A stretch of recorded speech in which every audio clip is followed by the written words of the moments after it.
करिए कॉपी इसको पहले।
देखिए, the property which depends upon the number of solute particles irrespective of their nature is called colligative property। इस बात का लॉजिक क्या है, मैं आपको ये बताने जा रहा हूं कि अगर आपके पास 1 मोल ऑफ सोडियम क्लोराइड है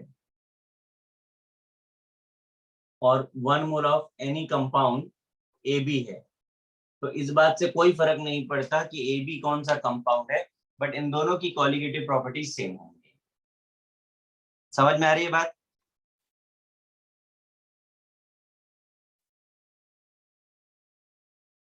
क्यों गाइस,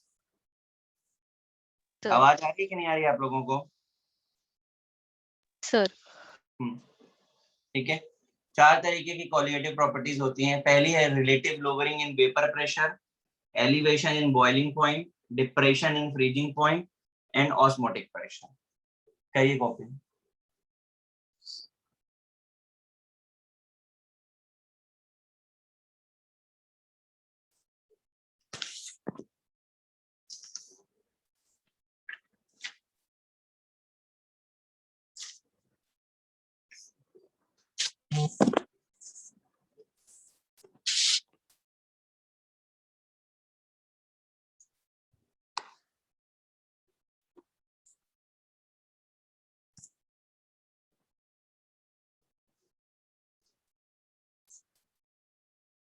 अगर सॉल्यूट वोलेटाइल होगा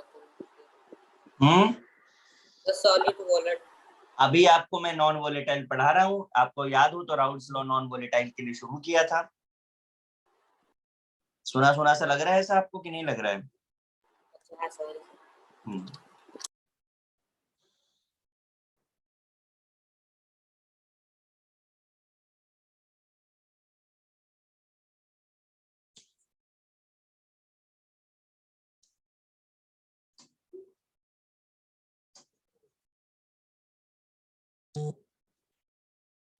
डन सर। इरेज कर दूंगा।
देखिए जरा,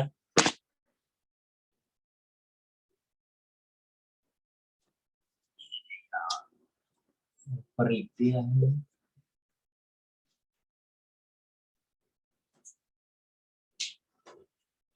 देखिए, अगर हम किसी लिक्विड की बात करें, ठीक है, और वो अगर लिक्विड है और वोलेटाइल टेंडेंसी शो करता है, तो क्या होगा, उसकी वेपर्स अपवर्ड जाने के लिए ट्राई करेंगे, और अपवर्ड जाते समय जो प्रेशर अप्लाई करेंगे on the surface of liquid, that is called vapour pressure. ठीक है, ये बेसिक डेफिनेशन है, जहां पर हम ये कह रहे हैं कि pressure exerted by the vapours on the surface of liquid is called vapour pressure. अब क्या होगा, अगर हम इसके ऊपर कोई नॉन वोलेटाइल सब्सटेंस डाल दें, तो क्या हो जाएगा, वेपर प्रेशर कम हो जाएगा। When a non-volatile solute is added to a solvent, vapor pressure decreases। दो रीजन हम देते हैं। First, decrease in rate of evaporation. अब जो लिक्विड है उसका एवापोरेशन स्लो हो गया। Decrease in vapour pressure, decrease in surface area. इसमें अगर हम अल्टीमेट रीजन की बात करें तो सरफेस एरिया होता है। सरफेस एरिया रिड्यूस हो गया, एवापोरेशन कम हो जाएगा, वेपर प्रेशर कम हो जाएगा। ये बात समझ में आती है आपको? सर। ठीक है, क्योंकि अभी आगे जो है मैं एक फॉर्मूला बताने जा रहा हूँ जो इसी बात से रिलेटेड है।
देखिए अगर हम प्योर सॉल्वेंट का वेपर प्रेशर पी नॉट बोलते हैं, तो आफ्टर एडिशन ऑफ सोल्यूट, हमने जब उसमें नॉन वोलेटाइल सोल्यूट ऐड कर दिया तो वो सोल्यूशन हो गया और सोल्यूशन का प्रेशर पीएस है। तो हमें पता है कि ऐड करने के बाद प्रेशर क्या हो रहा है, डिक्रीज हो रहा है।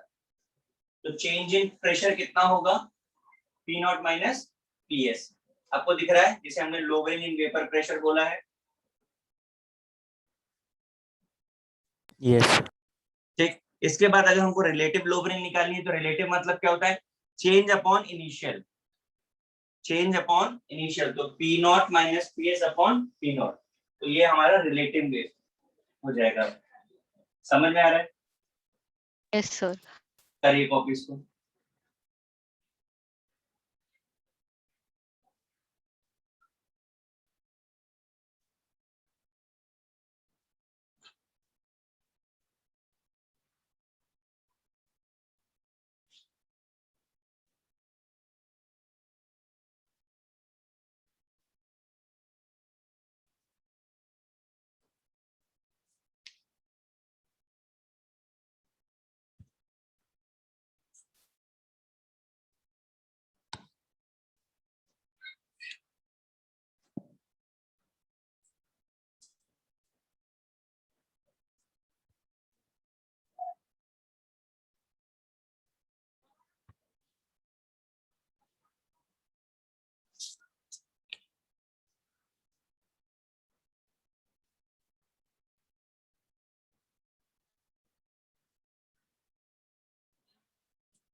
ऊपर का पार्ट हो गया है।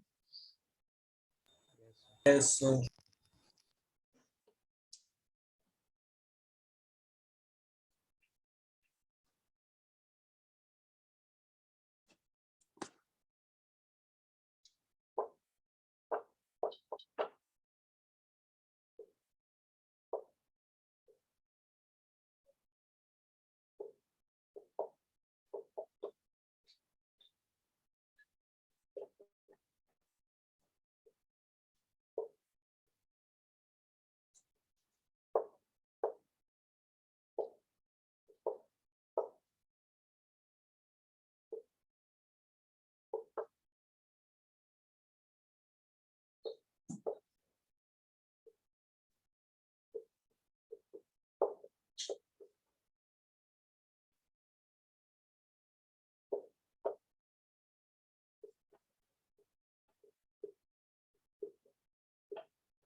देखिए जरा, स्मॉल एन नंबर जो है moles of solute added in capital N mole of solvent. अब आगे हमने क्या किया है, जो भी चीजें आपको बताई उसे राउल्ट्स लॉ पे सेट किया। तो according to Raoult's law, relative lowering in vapour pressure is directly proportional to the mole fraction of solute. तो relative lowering क्या होती है? P naught minus PS upon PO is equal to mole fraction of solute. तो mole fraction of solute क्या है? Small n moles of solute upon total moles. ये हमारा formula आ गया. तो कोई Right. कौन Sorry, तो डायरेक्टली प्रोपोर्शनल है ना, उसके बाद कोई कांस्टेंट आएगा क्या? वो इक्वल कर दिया. नहीं नहीं नहीं नहीं, वो एक एक्सपेरिमेंट का पार्ट है, कोई कांस्टेंट नहीं है उसमें. आगे चलते हैं. जरा रीएडजस्टमेंट ऑफ इक्वेशन देखिए. ठीक है, रीएडजस्टमेंट ऑफ इक्वेशन में बोर्ड कट रहा है. देखिए, अगर इस इक्वेशन को हम इनवर्स कर दें, पलट करके लिख दें और स्मॉल एन से डिवाइड कर दें, तो दिस बिकम ऐसा. समझ में आ रहा है? ये Yes. प्लस कर शिफ्ट कर दिया तो माइनस हो जाएगा. इसे आप सॉल्व करके लिखेंगे तो you will get this equation. आपको सॉल्व करके इनवर्स करना है, आपको ये इक्वेशन मिलेगा. राइट. बताना आपको मैं क्या चाह रहा हूँ कि ये और ये, अगर आप इक्वेशन को ध्यान से देखें, ठीक है, तो आपको डिफरेंस समझ में आ रहा है कि क्या हुआ इक्वेशन में. डिनोमिनेटर यहाँ पर पी नॉट है और यहाँ पे डिनोमिनेटर में पी एस है. दोनों इक्वेशन गिव्स सेम आंसर. दोनों equations are completely same. But एक चीज में ये रिएक्शन आपको फेवर करती है, that is the part of calculation. जब अभी हम लोग न्यूमेरिकल करेंगे तो आप इसे यूज करें या इसे यूज करें कोई फर्क नहीं है. बट आप जब जब इसे यूज करेंगे तो आपका कैलकुलेशन जो है वो मिनिमाइज हो जाएगा. अभी मैं आपको करके दिखाता हूँ कैलकुलेशन वाला पार्ट. आप खुद भी करके देखिएगा. कॉपी कर लीजिए जरा.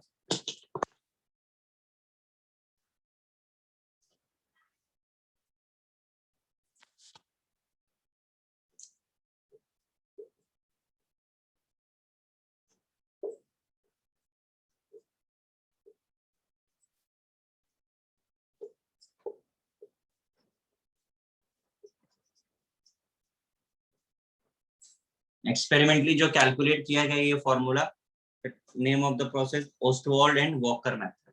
प्रोसेस का नाम और साइंटिस्ट का नाम है.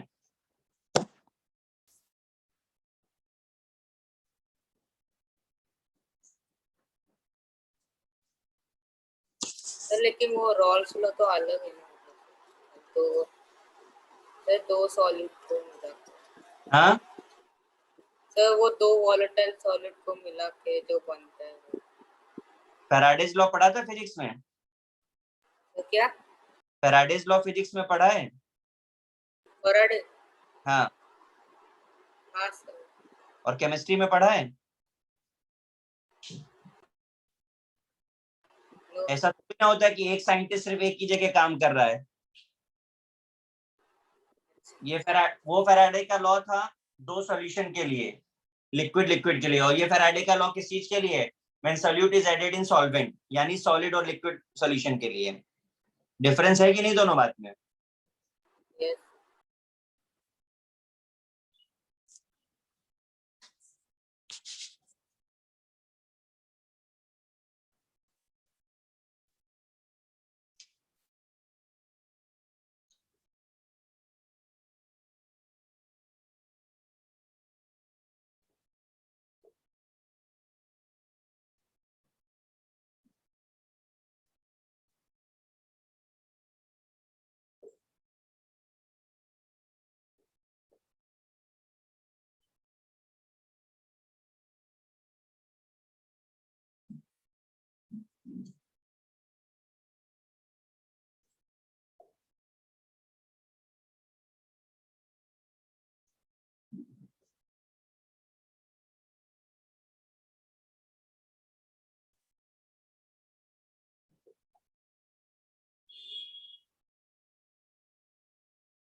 देखिए जरा, मैंने क्वेश्चन दिया है, आप ट्राई करके देखिए एक बार. Calculate vapour pressure lowering caused by addition of 50 gram of sucrose to 500 gram of water if vapor pressure of pure water is 23.8 mmHg.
Solve करना स्टार्ट किया? Yes sir. सर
सॉल्व हो गया?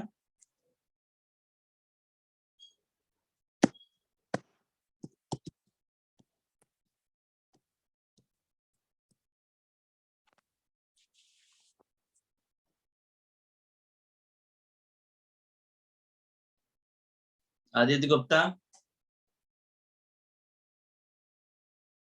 आदित्य,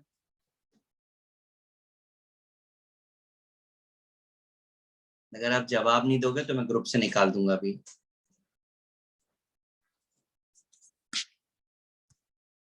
आदित्य,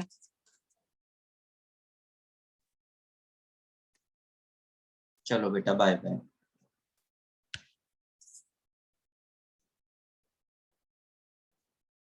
आदित्य तांबे,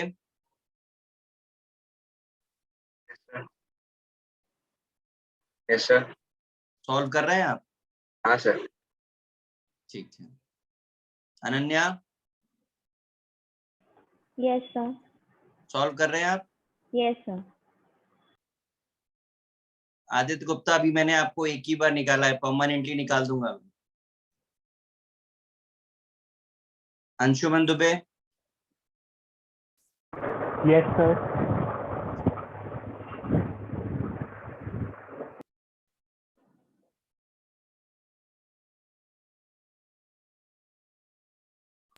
हेलो सर। हाँ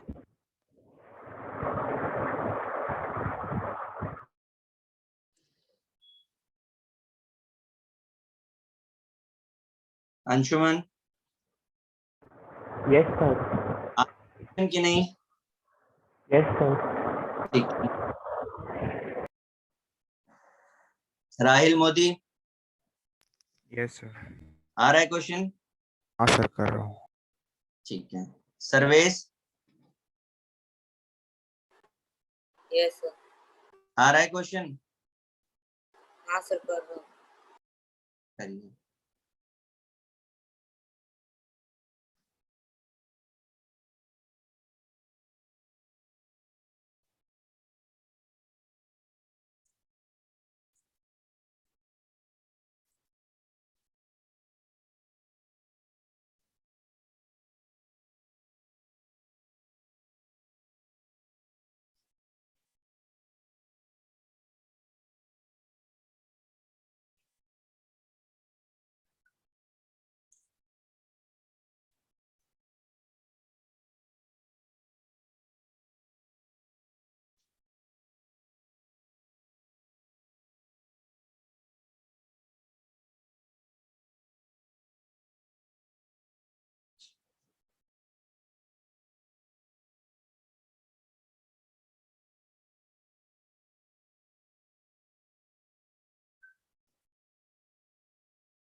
आया answer?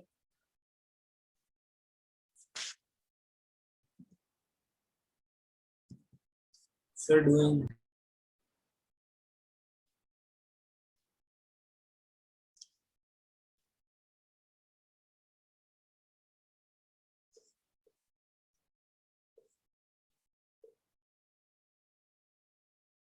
ये आपका formula बनेगा, आपको रिलेटिव लो सॉरी सिर्फ लोवरिंग बतानी है, तो यानी P naught minus P S बताना है, तो mole fraction into P not करने से आपका आंसर आ जाएगा। अब आपको मोल्स निकालने होंगे दोनों के, तो सुक्रोज का मॉलिक्यूलर वेट कितना होता है? 342. 342, और वेट कितना गिवन है? 50 ग्राम, तो ये हो जाएगा 50/342। वाटर का वेट 500 ग्राम है, मॉलिक्यूलर वेट 18 होता है।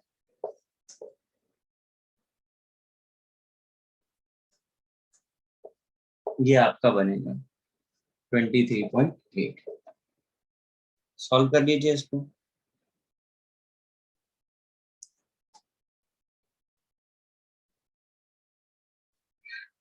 सर 0.124 आ रहा है। इसको सॉल्व करेंगे तो 0.124 mmHg आ जाएगा। बाकी के जो लोग कर रहे हैं वो इसी तरीके से कर रहे हैं ना? Yes. आपने जो सेकंड फॉर्मूला Yes, दिया था sir. मैंने उससे किया तो मेरा 0.10 आया। बेटा सेकंड फॉर्मूले से अगर आप करोगे तो कैसे करोगे? आपके पास पीएस नहीं है ना, आपको प्योर वेपर प्रेशर दिया हुआ है, यही आपको हर समय सोचना है। हाँ सर, हाँ सर। इसको करने में आपको ज्यादा टाइम लग जाएगा, तो ये आपको क्वेश्चन के अकॉर्डिंग चॉइस करना है कि कौन सा फॉर्मूला एप्लीकेबल होगा। ठीक है, मैं क्वेश्चन दूसरा देता हूँ, ये रेस करता हूँ। आप सबसे पहले जो डेटा गिवन है उसके अकॉर्डिंग चेक करिए कि कौन सा क्वेश्चन, कौन सा फॉर्मूला लगेगा उस पे।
देखिए, vapour pressure of pure benzene is 640 mmHg, a non volatile solute weight 2.175 gram is added to 39 gram of benzene. Vapor pressure of solution is 600 mmHg. Find the molecular weight of solid. करिए अभी। 39 ग्राम है ना क्या वो? 39।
तो last में क्या लिखा है?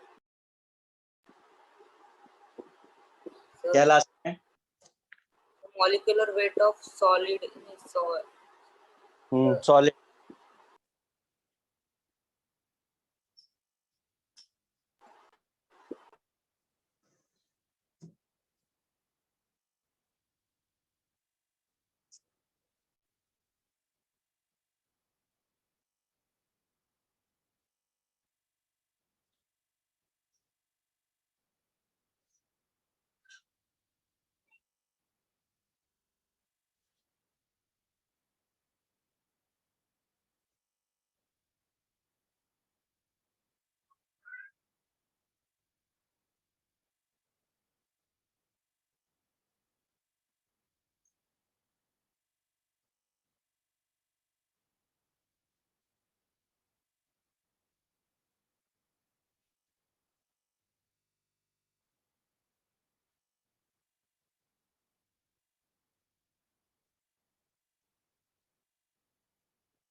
Done sir.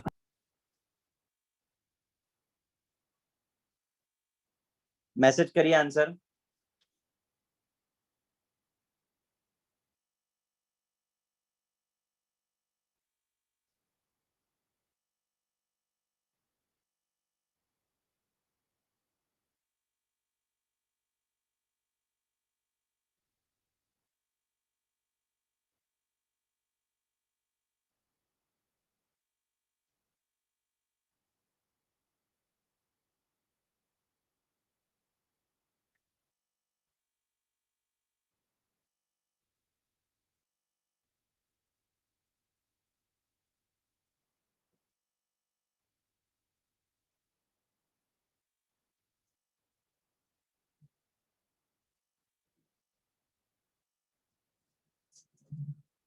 दो ही लोगों का आंसर आया अभी तक.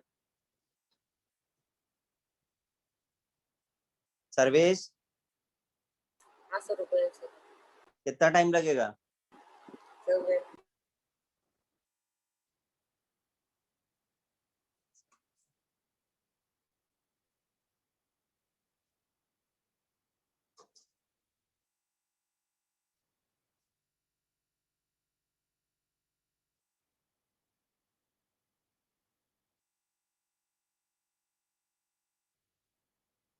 सॉल्यूट का वेट कितना है सर? वो क्या लिखा है वहाँ पे? 2.175. Okay sir. इतनी देर में अभी तुमने क्वेश्चन ही नहीं रीड किया. नहीं सर, वैल्यू डाल रहा था लास्ट में, सब हो गया.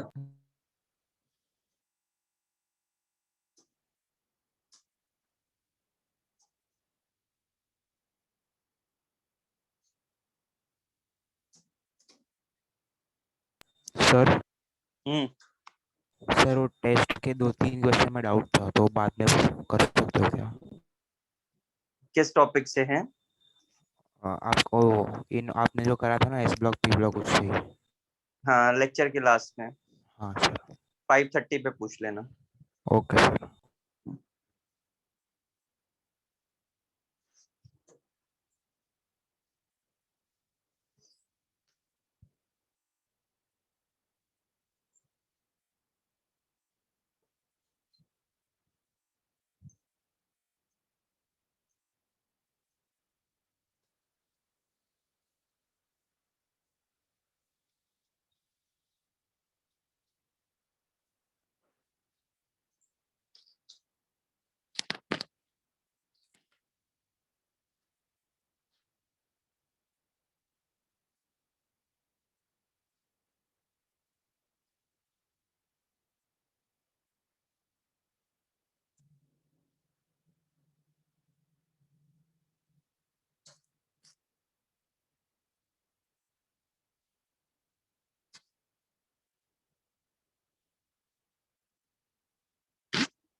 क्या कुछ भी आंसर आ रहा है किसी का?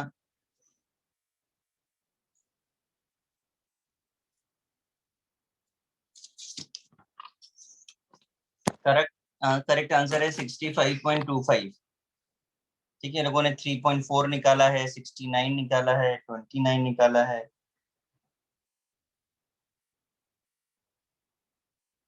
सर्वेश, सर कैलकुलेशन सर पता ये नहीं। कैसा कैलकुलेशन है? तो मल्टीप्लिकेशन डिवीजन नहीं हो रहा है तुमसे?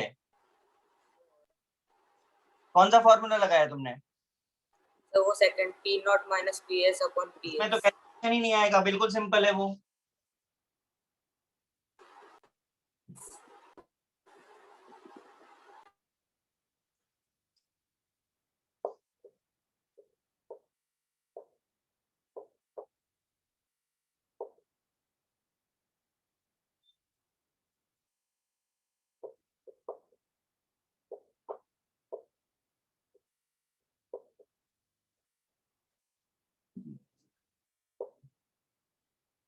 ये था, इसमें कौन सा कैलकुलेशन है मुझे अभी भी नहीं समझ में आ रहा है।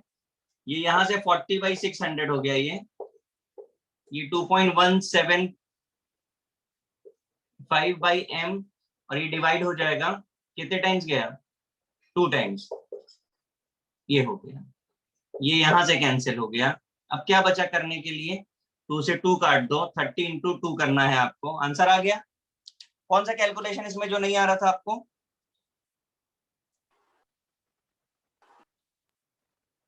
सर्वेश, तो लास्ट स्टेप में वो पॉइंट थोड़ा सा पॉइंट थोड़ा सा सर कैसा?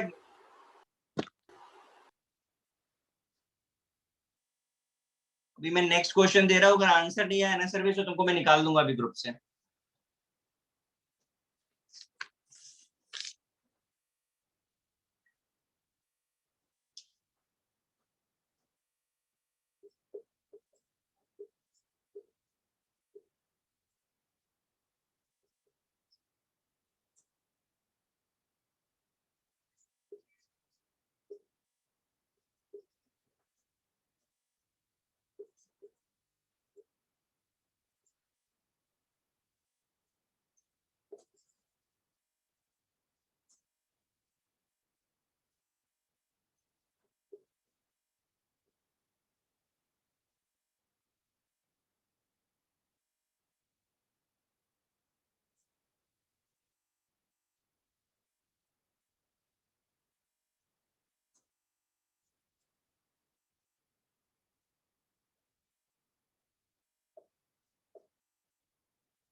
करिए सॉल्व इसको।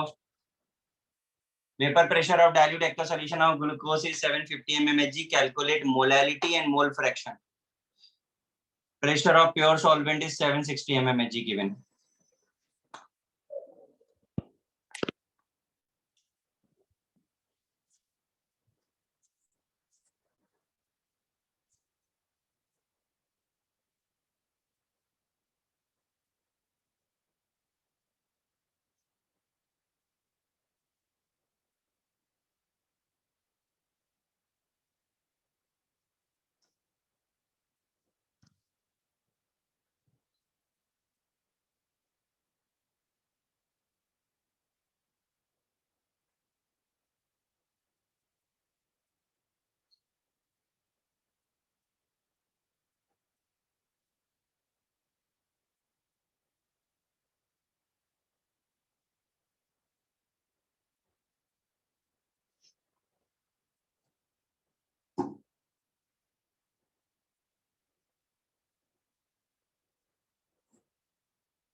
सॉल्व हुआ भाई? 2 मिनट।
हुआ सॉल्व?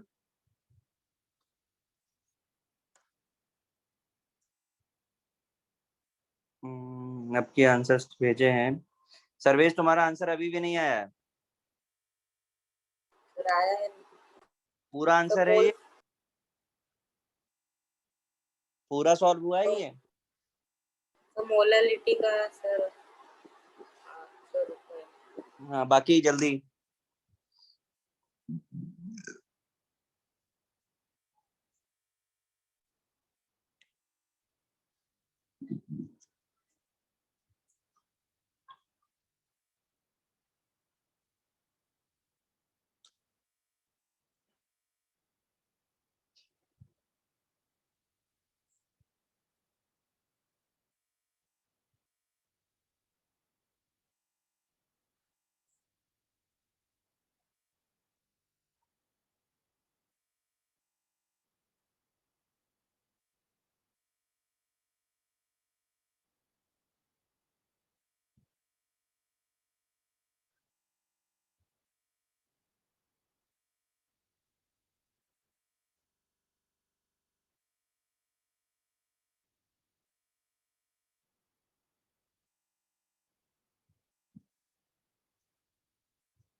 देखिए vapour pressure of dilute aqueous solution of glucose is 750, calculate molality and mole fraction.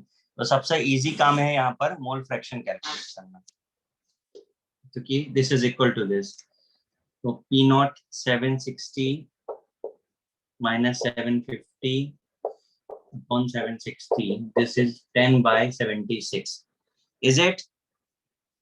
Yes, sir. सबका मैच कर रहा है? यस ठीक है। Yes, second sir. मोलैलिटी का, मोलैलिटी बताएंगे कैसे? 10 by 760 होगा ना? हाँ सॉरी 10 by 760 या 1 by 76। मोल फ्रैक्शन कैसे, मोलैलिटी कैसे निकाली है आपने? सर मास मल्टीप्लाई कर दिया ऑफ ग्लूकोज 180। चलो मैं आपको ये रिलेशन प्रूव करके दिखा देता हूँ कि कैसे आता है।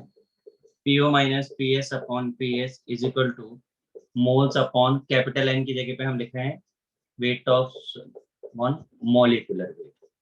ये हमारा फॉर्मूला हो गया। अब एक काम करते हैं हम दोनों, आपको याद आ रहा है मोलैलिटी की डेफिनेशन क्या होती थी? किसी को याद है? नहीं याद आ रहा। Number number of of dissolve. Solute upon mass of solvent in KG. Yes sir, in KG. अब एक काम करिए, दोनों तरफ 1000 का मल्टीप्लाई कर दीजिए पहले, ठीक। आफ्टर दैट आप देखिए ये जो रिलेशन आपको दिख रहा है इतना, दिस इज योर मोलैलिटी का फॉर्मूला। ये आप मल्टीप्लाई करना भूल गया। ठीक है, तो क्या हो जाएगा? Molality into molecular weight by 1000 is equal to PO minus PS upon PS। ये हो सर सर कैपिटल एन भी आएगा ना? कैपिटल N को ही तो ओपन करके लिखा बेटा, वेट बाय मॉलिक्यूलर वेट। ये कहाँ से आया W बाय मॉलिक्यूलर वेट? अच्छा हाँ सर, हाँ समझा समझा। है ना? अब यस आपको सर। निकाल लिए, इसको सॉल्व करिए, 1000 का मल्टीप्लाई करके मॉलिक्यूलर वेट डिवाइड कर दीजिए, आंसर आ जाएगा। Yes sir. यही किया है ना सबने? तो 1000 डालना भूल गया हूँ। हाँ तो फिर कैसे आएगा आंसर? 760 माइनस 750 अपॉन 750, ये 1000 ऊपर ले जाइए और मॉलिक्यूलर वेट डिनोमिनेटर में ले आइए। मॉलिक्यूलर वेट किसका था? सॉल्वेंट 180। है। 180 कहाँ से आ गया? वाटर है ना सॉल्वेंट, हाँ तो फिर कैसे आ गया? सर 80। इसको सॉल्व करिए, जो आंसर आएगा वही होगा। कितना हो रहा है इससे?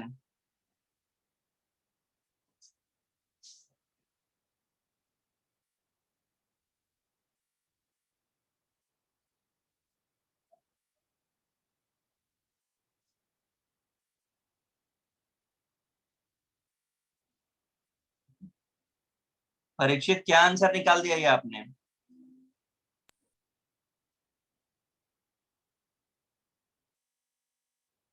उतना बड़ा आंसर आ ही नहीं सकता है कभी।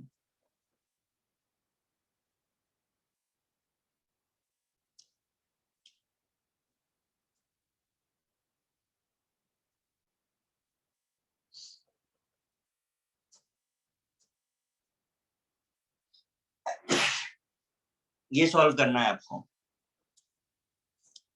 इससे ये कैंसिल हो गया, 18 को 1000 से करोगे तो 55.5 हो जाएगा अपॉन 75, ये आपको करना है।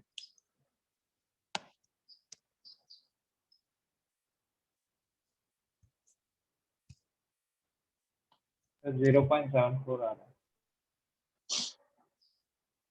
यही आया है सबका आंसर क्या? Yes sir. पक्का सबका मैच कर रहा है आंसर?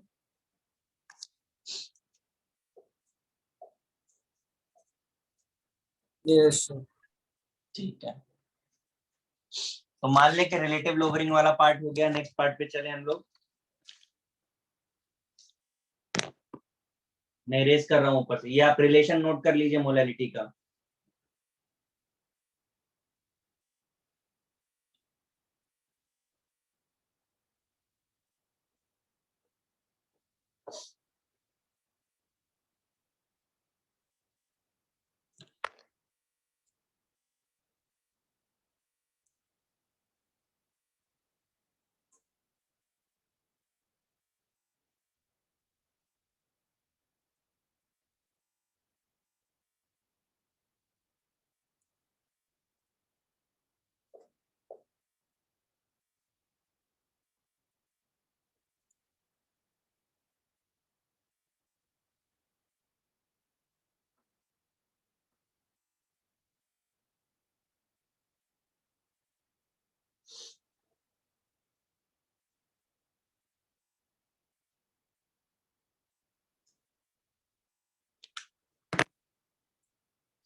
देखिए जरा पहले ग्राफ देखिए। बॉइलिंग पॉइंट का डेफिनेशन हम लोगों को पता है, क्या होता है बॉइलिंग पॉइंट? क्यों भाई? The temperature at which vapour pressure is equal to the atmospheric pressure.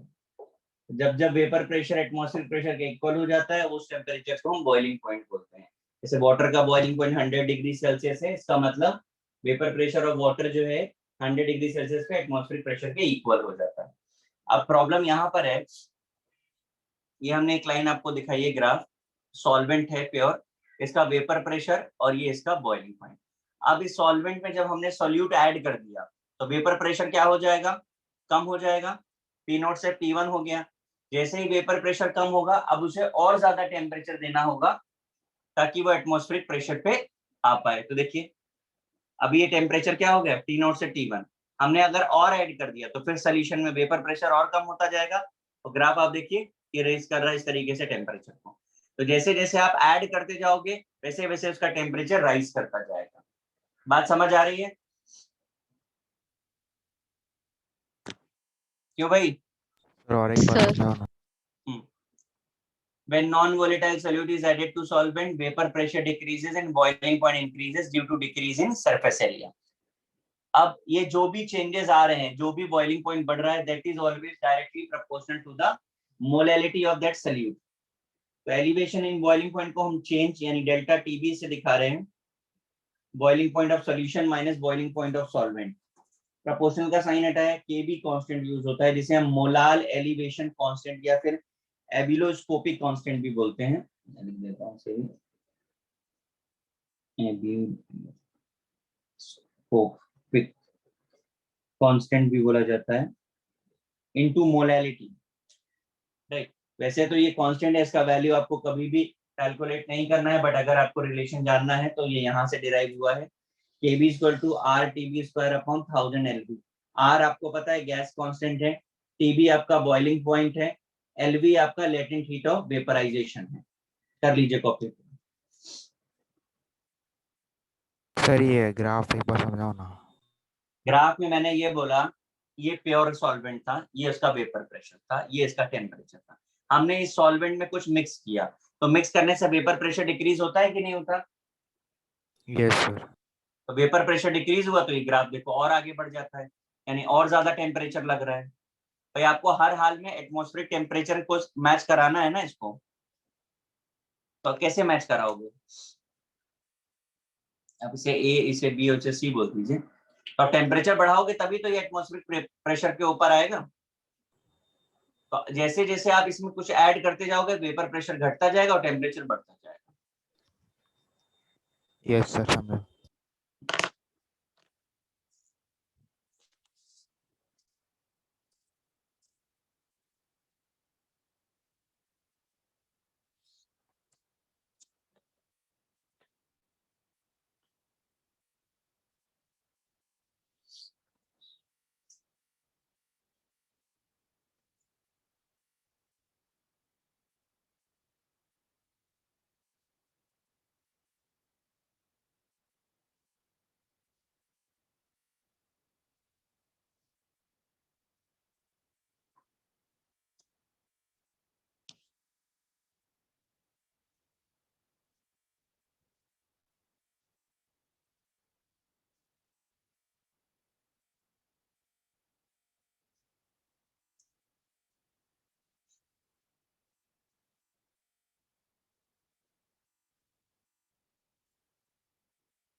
a little latent heat of क्या जी?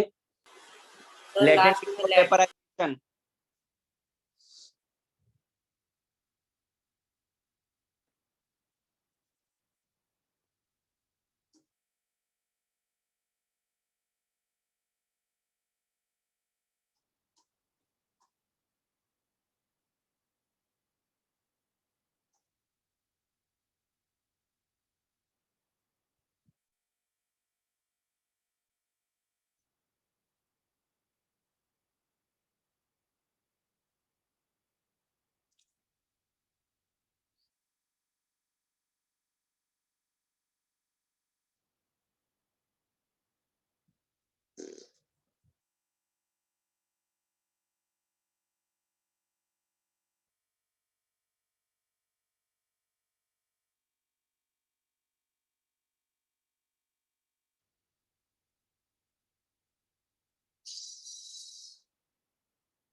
हो गया? Sir Yes, sir.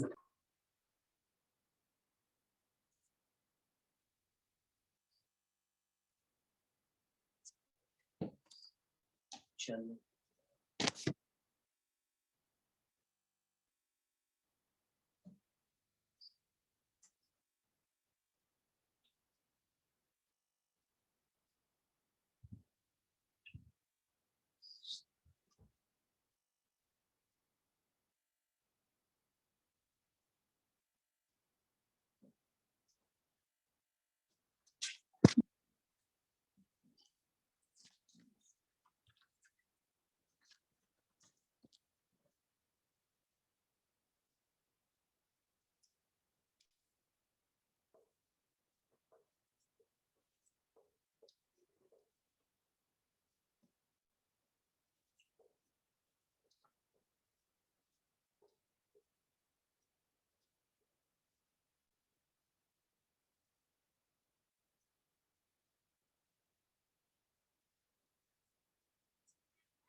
क्वेश्चन दिया है मैंने, देखिए जरा, ट्राई करिए।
क्वेश्चन रीड कर देता हूँ दोनों.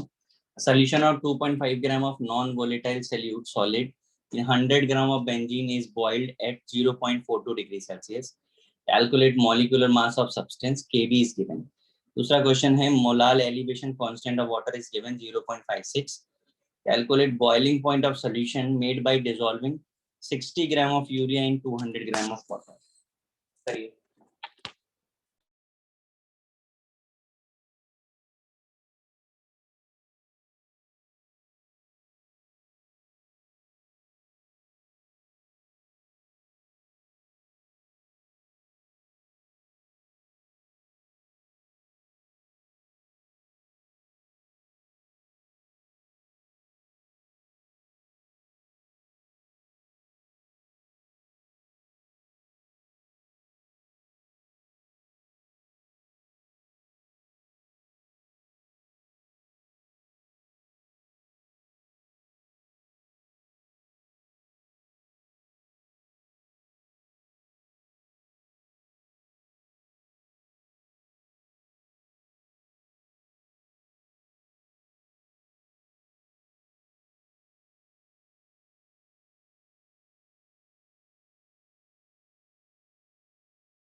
सर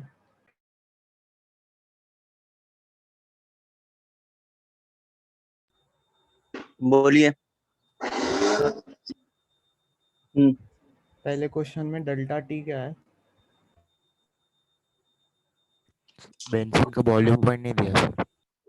ये आपको समझना है कि क्वेश्चन में क्या डेटा गिवन है.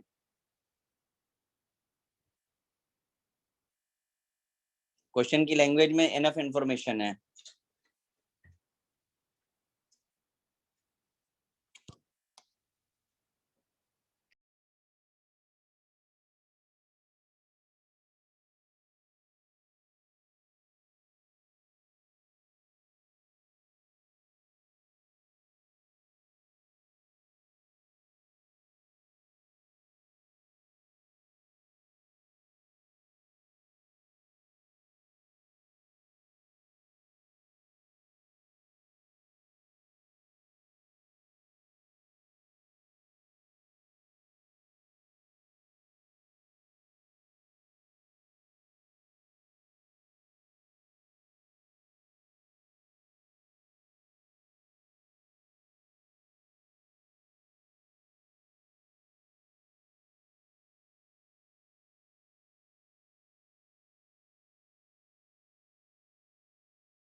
तो ये आ रहा है समझ में कि नहीं आ रहा है?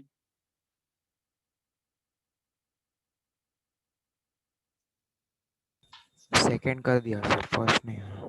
फर्स्ट में क्या प्रॉब्लम आ रही है? तो मोलैलिटी का फॉर्मूला पता है आपको? यस। क्या होता है? Number of moles of solute upon weight of solvent into 1000. ये क्वेश्चन सर्वेस को आया होगा। सर्वेस, सर क्या? फर्स्ट क्वेश्चन हो गया तुम्हारा? नहीं सर। फॉर्मूला क्या लगेगा? डेल्टा टी इक्वल टू के बी टू मोलैलिटी। ये रहा फॉर्मूला। आपको 2.5 ग्राम सोल्यूट बोला है, वेट ऑफ सॉल्वेंट 100 ग्राम बोला है, मॉलिक्यूलर वेट आपको बताना है, डेल्टा टी आपको 0.42 दिया है, केबी आपको गिवन है 2.67। क्या प्रॉब्लम है इसमें बताइए?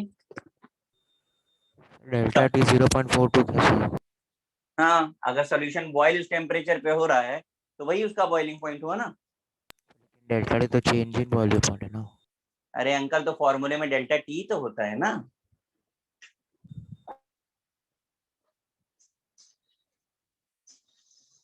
क्वेश्चन की लैंग्वेज पढ़िए।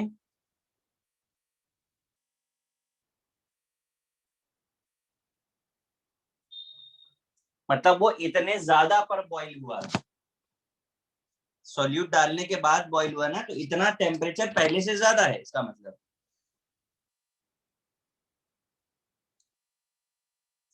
कितना आंसर आ रहा है बोले बोलिए? 0.42 से बढ़ गया। हाँ, तो 0.42 से बढ़ गया तो 0.42 ही तो डेल्टा टी होगा।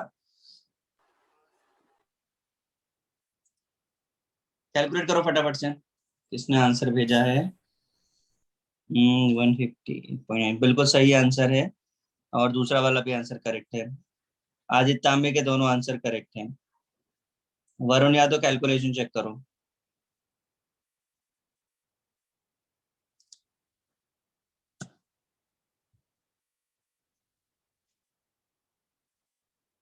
कितना हुआ फर्स्ट केस में?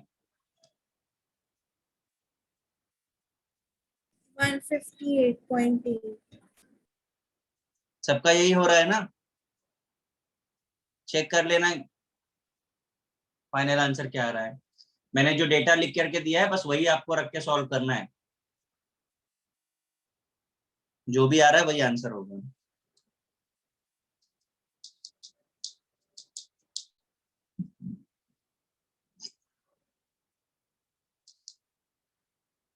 सेकंड क्वेश्चन बताइए मुझे।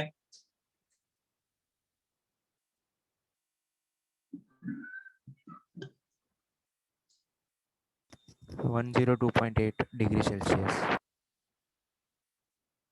Molar elevation constant of water is 0.56। BP of solution made by dissolving 60 gram urea. ठीक है, 60 gram by 60 into 1000 upon 200 into कितना है ये 0.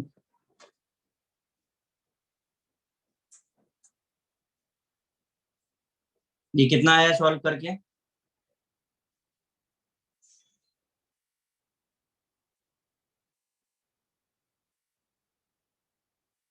क्यों भाई? 2.8। 2.8।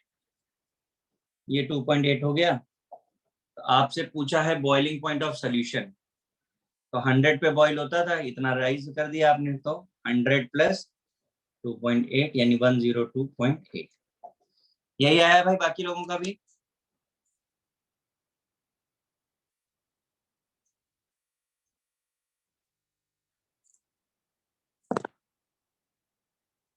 क्लियर है? Yes sir. ठीक है, मैं इरेज कर दूं इसको। तो 1 मिनट।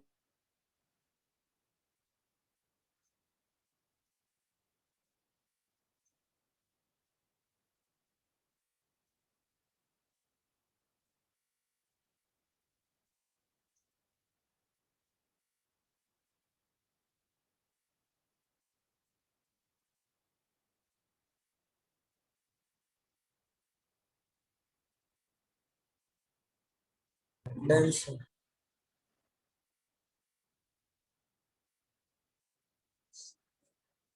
ठीक है,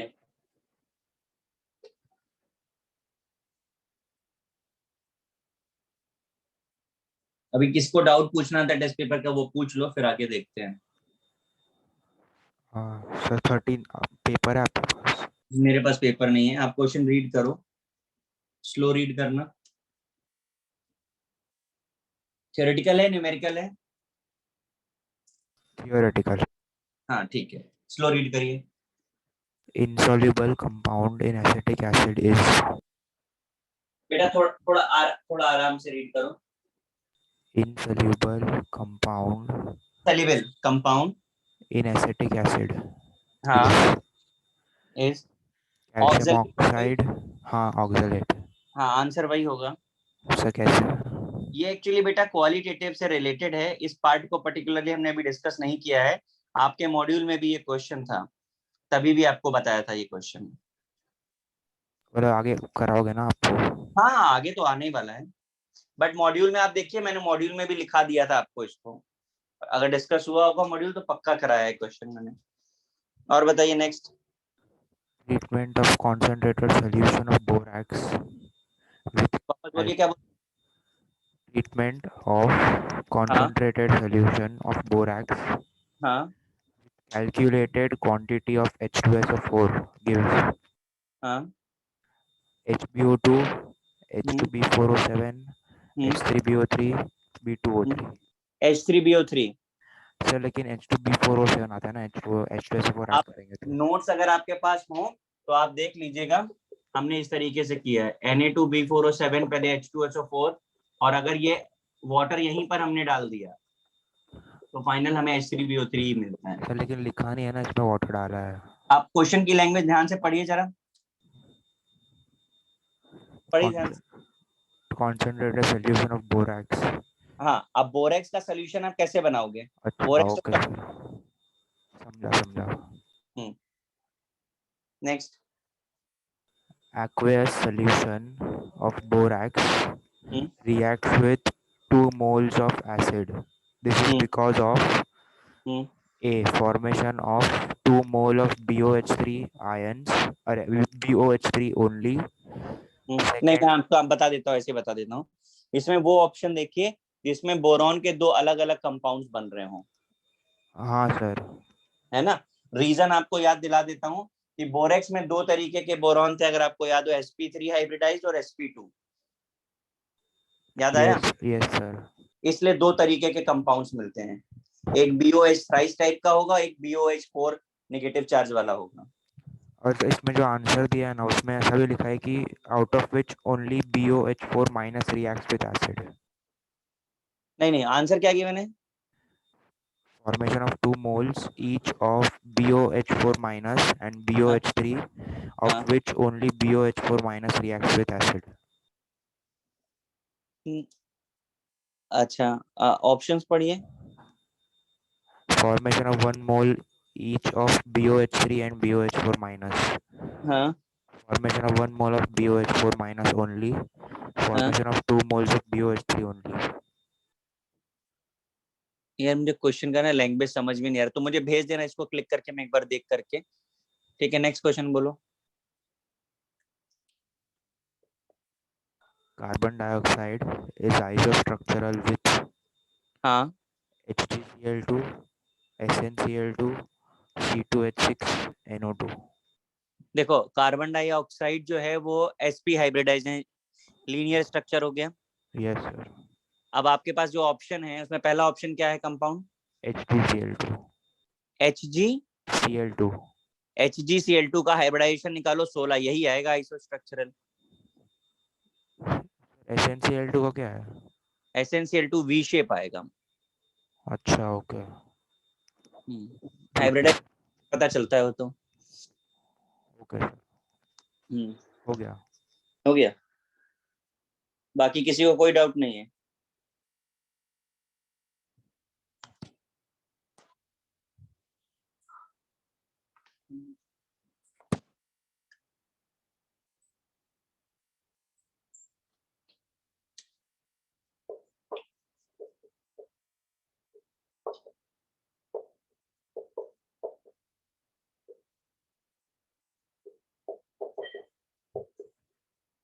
नेक्स्ट हेडिंग है डिप्रेशन इन फ्रीजिंग पॉइंट।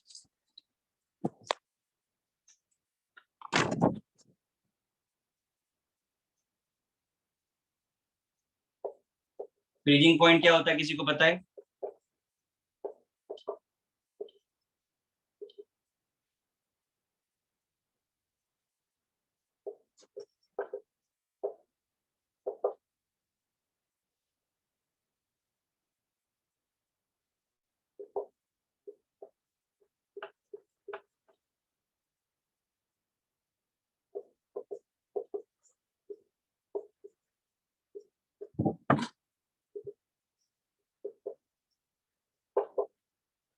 देखिए, temperature at which vapour pressure of liquid is equal to the vapour pressure of corresponding solid is called freezing point. ये डेफिनेशन पता थी कि नहीं पता थी आपको? No, sir.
देखिए, एकदम वैसे ही जैसे प्रीवियस ग्राफ था हमारा, ठीक है।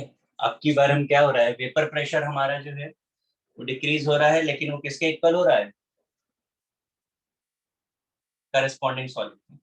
तो इसके लिए टेम्परेचर रेंज ये है, जैसे जैसे और वेपर प्रेशर डिक्रीज हुआ और कम हो रहा है, और कम हो रहा है। इसीलिए इसके नाम में क्या आ रहा है टर्म, डिप्रेशन, मतलब डिक्रीज। तो आपको लगातार डिक्रीज दिख रहा है, तो सेम जो हमने वहां पर लिखा था वही हम यहाँ पर लिखते हैं कि when non volatile solute is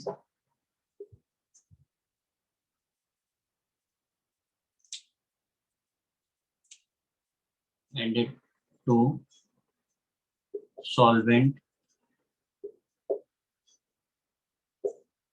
freezing point decreases, right? यहाँ से हमको वही रिलेशन मिलेगा कि जो भी डिक्रीज हुआ है, जो भी चेंज हुआ है, depression in freezing point is directly proportional to the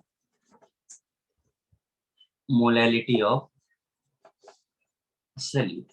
तो सेम रिलेशन बन जाएगा, delta T F is equal to K F into molality.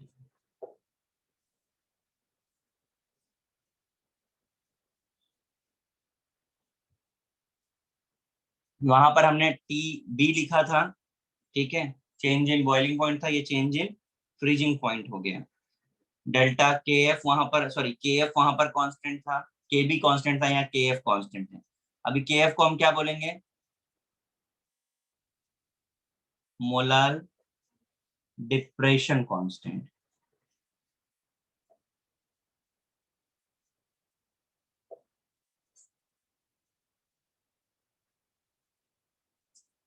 के एफ को कैलकुलेट करने के लिए भी वैसे ही फॉर्मूला है।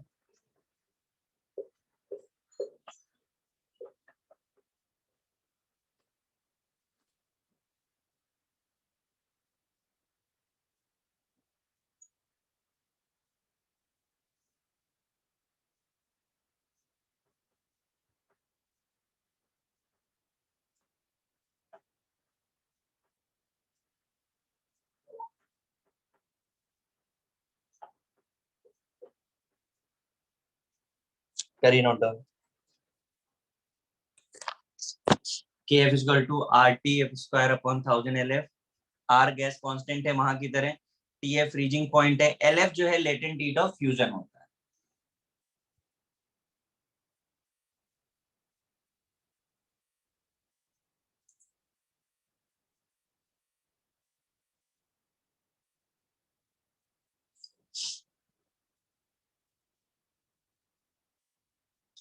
इसे क्रायोस्कोपिक कांस्टेंट भी बोलते हैं।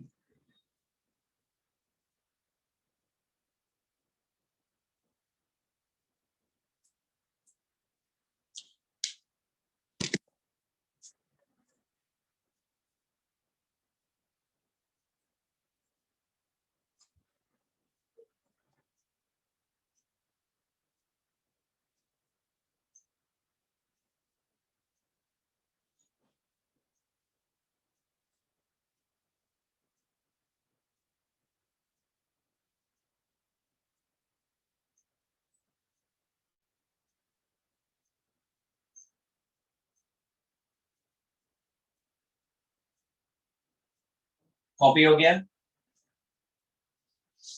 सर वेट,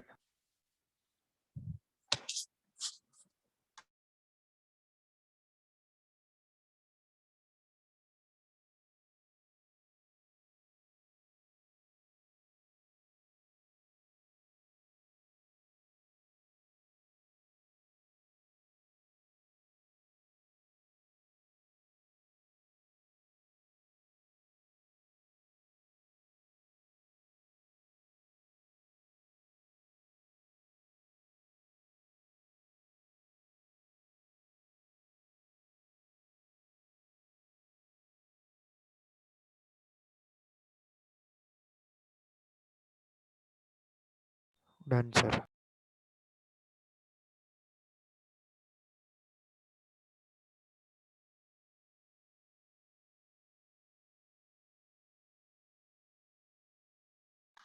सबका हो गया? Yes, sir. ठीक है, अभी आप लोग मॉड्यूल से क्वेश्चन को सॉल्व करिएगा। ठीक है, जो जो सब टॉपिक आपके हो गए उनसे क्वेश्चंस आपको करने हैं। मॉड्यूल आपको मिल चुका है। ठीक है, नेक्स्ट लेक्चर पे इसका थोड़ा सा पार्ट ही रह गया है, चैप्टर खत्म भी हो जाएगा। ठीक है गाइस? Yes. चलिए, okay guys, good bye. Thank you, sir. Thank you, sir. You, bye sir. Bye.